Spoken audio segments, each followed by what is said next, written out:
Guys, Final Death Star, we're going to talk Star Trek. Ooh, switching it up, throwing a curveball at you. Star Trek. Yeah, so we're going to talk Picard. The show aired on CBS All Access, and I did watch it. And I will preface this by saying I am not the most ginormous Star Trek fan. However, I did grow up on The Next Generation. That show was the show that was on air and when I was a kid, so I watched those. And I've seen all that era of movies, and a big fan of the original Shatner series of movies as well, because they were always on reruns, so I would always watch those late at night. It was like Conan O'Brien and then Star Trek would be on the back when Conan was just doing like the late show at the beginning of his career. A long time ago, in a galaxy that's very close to us. So, Picard. Okay, I'm not going to give like a breakdown scene by scene, just kind of an overall feel. It did not feel like the Star Trek I remember. There were moments here and there. It was not bad. It just didn't really feel like I thought it should feel for me.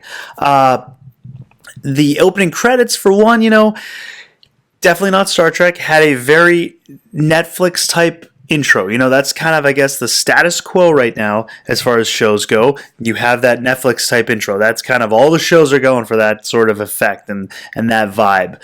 So this follows suit. It tries to make it a little more mainstream, I think, than maybe Star Trek normally does. In my opinion, I've also heard Discovery sort of has that sort of opening, kind of not very Star Trek-ish. I have not watched any Discovery, so I cannot comment on that other than what I've heard, but I have heard people make kind of comparisons between the two. It starts off, you see the Enterprise with him and Data playing cards, and, that did have a little bit of those feels of Star Trek. Seeing Data, Brent Spiner looked great. I think they might have done some CG on his face to kind of the de-aging. It could have all been makeup, but he looked very good as Data. And it was a nice scene, And then you see Mars explode, and you find out that something went very terribly wrong. Later in the episode, they kind of describe what happened, which is another one of my problems with the show, the way they handle Starfleet Command. But going back, so you find out that there's this girl who is not activated, as they say, when they find her and her boyfriend in their loft or their studio apartment. They come in, kill him, start beating her up, say she's not activated, and then all of a sudden, boom, she clicks in and goes like, Born Identity all over these guys.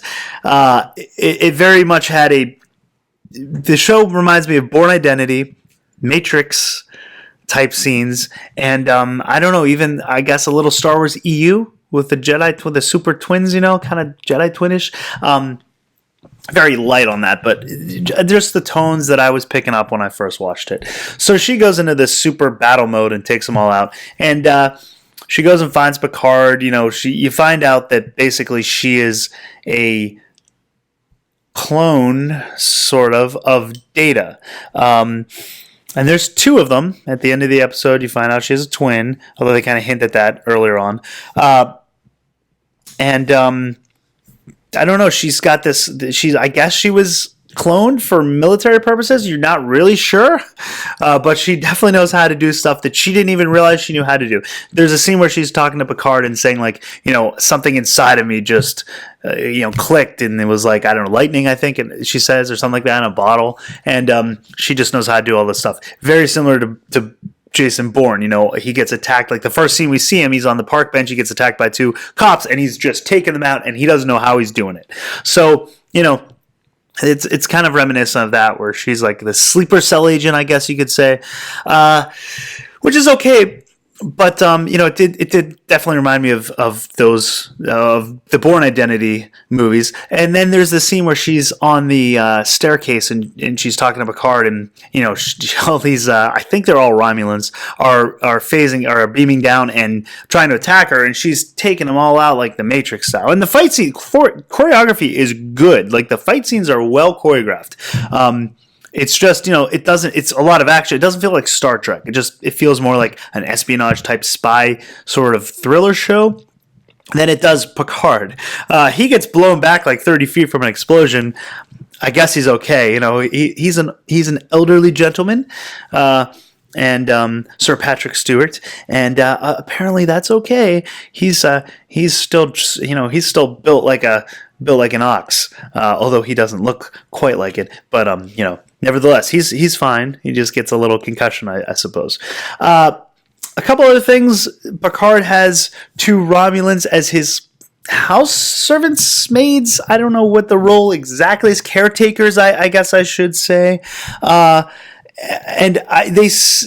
Romulans are very passionate and strategic people, yet they seem to be very okay with the fact that, Picard's just having this girl that he hardly knows stay with him because they have a feeling about each other. Somehow Picard also senses he knows her. I don't know how that is. If she's, a DNA I don't know if it's biological. I don't know if there's like an advancement in what Data. She definitely seems more synthetic than Data was. So, also a little Blade Runner, I guess, kind of tones in there too. Anyway, he seems to sense he knows her for some reason. I guess he's picking up on the Data vibe. I'm not quite sure. So he's okay with it, and the Romulans, his caretakers, are both okay with it. No one questions that this weird, strange girl has shown up with these superpowers. In the episode, she ends up dying, the superpowered girl clone, but then you find out she has a sister. That's the big reveal at the end. And they're on a Borg cube, so somehow this is all tied with the Borgs, possibly.